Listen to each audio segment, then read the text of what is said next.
শুভ সকাল বন্ধুরা, tips blog and Tojo চ্যানেলের আরও একটি নতুন ব্লগে আপনাদের সকলকে জানাই স্বাগত। আশা করি আপনারা সবাই খুব ভালো আছেন এবং আমরা যে ভালো আছি সেই কথাটা আজকে আগের দিনও বলতে পারিনি, আজও বলতে পারছি না, কারণ আমার গলায় প্রচণ্ড ব্যথা করছে, ঠান্ডা আমারও লেগে গেছে। আর তোজোটার তো শরীর খারাপ আছেই, ওকে তাই এখন এই বাবাকে একটু লাল চা বানিয়ে দিয়ে তোজোকে নিয়ে যাব একটু ডক্টরের কাছে। বাবার জন্য লাল চাটা রেডি হয়ে গেছে, এখন বাবাকে চাটা দিয়ে আসি। আর তোজো এখনও ঘুম থেকে ওঠেনি, ওকে ঘুম থেকে উঠিয়ে দেখি অল্প কিছু খাওয়াবো। খাওয়ার তো একদম ইচ্ছা নেই ওর, যতটুকু খাওয়াতে হচ্ছে সেই জোর জবরদস্তি করে খাওয়াতে হচ্ছে। আসলে জ্বরের মুখে জানেনি তো আমাদের বড়দেরই খেতে ইচ্ছে করে না, আর ও তো বাচ্চা মানুষ।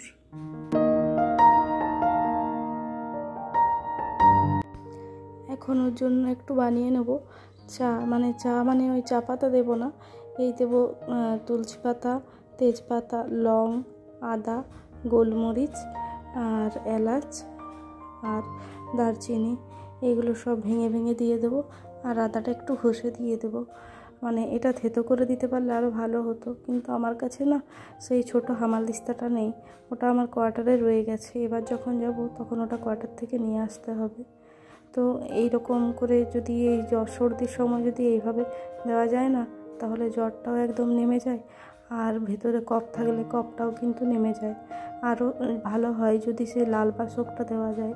এমনি নর্মাল বাসকটা তো বাচ্চারা খেতে পারে না, কারণ ভীষণ তেতো এটা, কিন্তু লাল বাসকটা না খুবই উপকার, দেখতেও লাল টকটকা একদম রক্তর মতো হয়ে যায়, আর সাংঘাতিক উপকার। ওটা আমি নিজেও দেখেছি। তোজোর কখনো যদি কাশি হয়, সকাল দিকে ধরুন কাশছে, ওটা যদি ওকে বিকেল দিকে সকালে একবার বিকেলে একবার যদি খাইয়ে দিই না, রাতের থেকে কিন্তু কাশিটা একদম বন্ধ হয়ে যায়। খুবই উপকার ওটা। আমার কাছে এখন লাল বাসকটা নেই, লাল বাসকটা অনেকে রামবাসক বলেও জানে। তো ওই লাল বাসকটা আমি এই কালকে ভাবছি একবার শ্বশুরবাড়ি যাব, কাজ আছে একটু, তো ওখান থেকে নিয়ে আসবো। আমার শ্বশুরবাড়িতে না আছে, আমি একটা গাছ নিয়ে এসেছিলাম, কিন্তু আমাদের বাড়ি মালিকের যে কাজের দিদিটা আছে না, সে ভুল করে তুলে ফেলে দিয়েছিল আগাছা ভেবে। তো যাই হোক, এদিকে এই চাটা কমপ্লিট হয়ে গেছে, এটার সাথে একটু মধু মিশিয়ে তোজোকে খাইয়ে দেবো।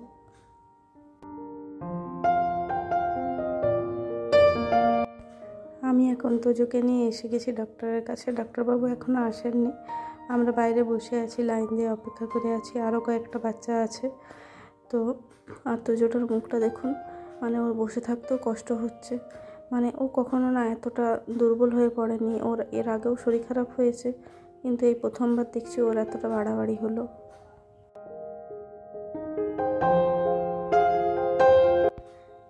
এখন সন্ধেবেলা, ঠিক সন্ধে নয়, 5:30টার কাছাকাছি বাজে। আর আমরা ডাক্তার দেখিয়ে ফিরেছিলাম ওই 12টা নাগাদ। তারপর এসে স্নান করে ওই আলু ভাতে ভাত করেছিলাম, তারপর তোজোকে খাইয়ে দিয়ে একটু ঘুমিয়েছিলাম। এখন বিকেল হয়ে গেছে, তাই এই ক্যাবিনেটটা একটু বাগিয়ে নিচ্ছি। এই ক্যাবিনেটটার কথা আপনাদের আগের দিনে বলেছিলাম, এই ক্যাবিনেটটা আমি বানাতে দিয়েছিলাম। তো এখনও বাইরেটা ফিনিশিং হয়নি। ওই দাদা পাশেই বাড়ি আমাদের এখানে, তো দাদার বাড়িতে স্পেস কম আছে, তাই মোটামুটি স্ট্রাকচারটা কমপ্লিট হয়ে গেছে। তাই ওর স্পেস কম আছে বলে, তারপরে বৃষ্টি পড়ছে তো মাঝে মধ্যে, ওই জন্য ও একদম আমাদের রুমে রেখে দিয়ে গেল। ও বলল ভিতরে জিনিসপত্র রাখতে পারো, কিন্তু বাইরেটা এখনও পালিশের কাজটা বাকি আছে, তাই আমি ভিতরে জিনিসগুলো রেখে দিলাম। আজ সকালে তোজোকে ডাক্তার দেখানোর পরে বাবা ওইদিকে বাড়ি চলে গেছে। বাবারও একটু কাজ আছে, বাবা এখানেই তোজোর শরীর খারাপ দেখে 2 দিন ছিল, তো বাবারও কাজ আছে, ওই কারণে বাবা চলে গেছে বাড়ি। আর ওর বাবা আবার এলো ওই 2-3টে নাগাদ।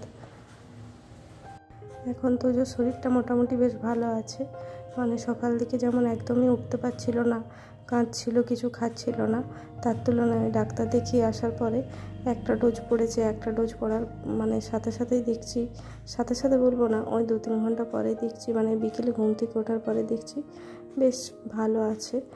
দুর্বলতাটা আছে, কিন্তু ও যেমন ছটপটে, সেই ছটপটেটা একটু দেখতে পাচ্ছি।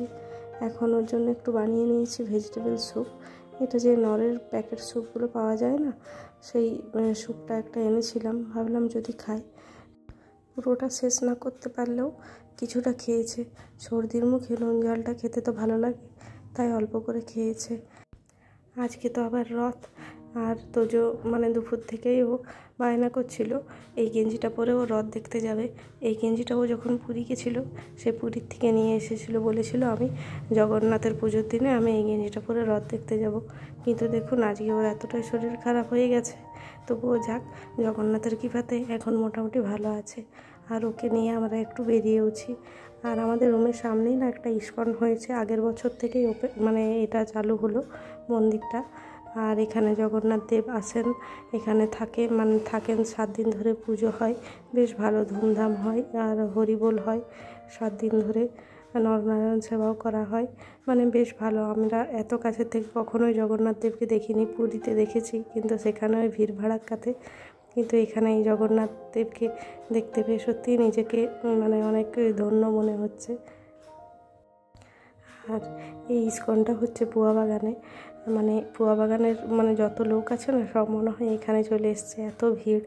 আর ডেকোরেশনটাও কিন্তু বেশ ভালো করেছিল, প্রচুর ভিড়। এত ভিড়ে মানে এই ওয়েদারেও ভেবেছিলাম হয়তো লোকজন আসবে না, কিন্তু দেখছি না, প্রচুর ভিড়। মাটিতে পা ফেলারও জায়গা নেই, এতটাই ভিড়। কিন্তু তোজো এই ভিড়ের মধ্যেও কিন্তু কন্টিনিউ আধ ঘন্টার মতো দাঁড়িয়েছিল। আর এই বাইরে এখানে প্রণামীর বাক্সের কাছে এসে কিছুটা প্রণামী দেওয়া হলো, তোজোর হাতেই দিলাম। আর তারপরে ওকে একটা তিলক পরিয়ে দিল। দেখুন তিলক পরে বাবুর মুখে একটু হাসি ফুটেছে, কিন্তু চোখ মুখ একদম ফুলে গেছে, প্রচণ্ড ঠান্ডা লেগে গেছে। আর এখানে এখন চলে এসেছে একটু রথের দড়িটা ধরে টানতে।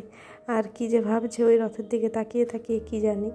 আমরা মানে যে টাইমে রথটা টানা হয়েছিল বিকেল দিকে, সেই টাইমে আসিনি, তখন তোজো ঘুমোচ্ছিল। এখন ওই 8:30টার মতো বাজে, তো এখনও দেখুন এই ইস্কনে এতটাই ভিড়। চলুন একটা রথ দেখাই। এই রথটা না 7 বছর আগে বৃন্দাবন থেকে বেরিয়েছিল। 7 বছর আগে 4টা গরু নিয়ে এই রথটা বেরিয়েছিল, আর কয়েকটা শিষ্য ছিল।